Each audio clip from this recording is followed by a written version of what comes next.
Hi, in this video I'm going to demonstrate how to use the programmable output on your keypad. If you have a look at the back of your keypad, you will see there is a terminal there that says PGM.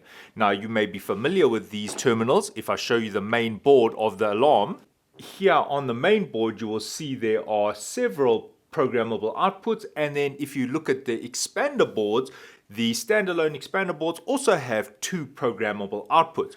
Right, so this keypad has a dedicated programmable output here, and I'm going to demonstrate how to use this. Now, the purpose of this programmable output is really for an LED. So here I have two LEDs. I've got what is called a high bright, and here's a red LED, and some people might want to use a green LED depending on what you want that programmable output to do. So in this case, I'm going to use one of these LEDs. Now, why I'm showing you these LEDs is if you've got these bigger LEDs, they will not work. The current draw of these LEDs is too high for the keypad. So that means that you can connect your LED directly to the programmable output without an inline resistor. So I'm now going to connect up the LED and show you how it works. Right, so over here I've connected the LED, and for explanation purposes I've connected it right onto the terminals. Obviously in your case you'll be using your comms cable and you'll extend that wire because you don't need the LED right here at the keypad, because the keypad already will tell you if it's armed or there's already an LED light here. Most people are going to be using this LED to tell you that the alarm is in the armed status. So here I'm just bending this LED like that. Now the positive leg of the LED goes there to the PGM terminal, and the negative goes to the ground of the keypad. There you can see there's a ground wire and it's connected there. If you're not sure how to connect the LEDs or work out the polarity, I'll quickly show you. To see which is the positive, if you've got the LED, you will notice that one leg is longer than the other. The longer leg is the positive. So this is the anode and this is the cathode. Anode is the positive. Now another way of checking the polarity is on the negative side, it is usually filed down or narrower on the negative side. If you look at the positive side, there's a little lip. See there's the negative side. You can see that it is flat, while the positive side still has that lip. Notice that the leg for the negative has that filing. Not all LEDs have that filing. And then finally, you can use a multimeter to test it. You'll have a diode test on your multimeter. You're going to put the positive on any leg. Maybe you're not sure which is the right way. If you see my meter, it says 1.6. That is 1.6 volts to positive bias this diode. So if I actually show you the top of the diode, you will see that the diode is coming on. Look at that. You see. So positive is there, and you can see firstly the leg is longer. If I swap this around, you'll see that it doesn't work. You can see the meter no longer reads the voltage. Right, so that is now connected. So all I need to do now is configure it so that the alarm knows there's a programmable output on the keypad.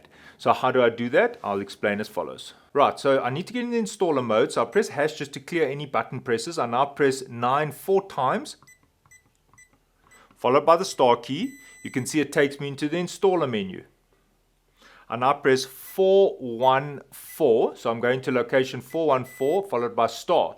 Now it says ARM follow output sublocation or string. I press star again. Now it says sub 1. Now, can you see that it says there 36? Now, where do I get this information from? I'm looking at a table that is in the installer manual.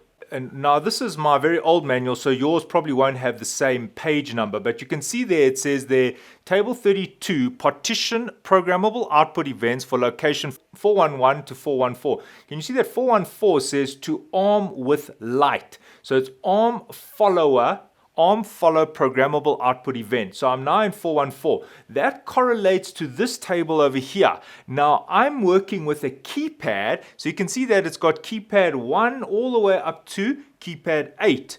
So there I've got 34, 35, 36, 37.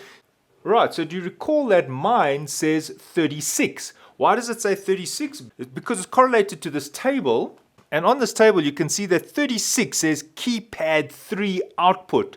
So you can see that mine says 36 keypad 3 output. So why is it 36? Because this keypad is number 3. So you can see that it says 36 and it's already configured. When you come here, you'll probably find it has a 0. So you would then now need to configure it. So for example, I'm going to put 36 for now. There you can see it's 36, and I'm going to press hash and hash. Now, in your case, you would have to find out what number the keypad is, and I will still show you how to do that. I just want to show it to you working first.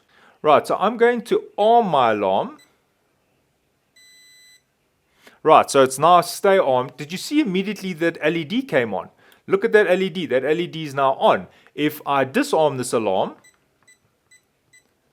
notice the LED went off. Right, so I'm going to quickly show you again and show you how I knew the keypad number. I'm going to clear any button presses by pressing hash. I'm now going to press 9 4 times to get into the installer menu. I'm now in the installer menu. Now, in order to determine the keypad number, I press 2 4 3. Can you see that it says to me, my keypad ID is number 3. That is how I knew to use that address number. Because now when you look here, keypad 3 is 36.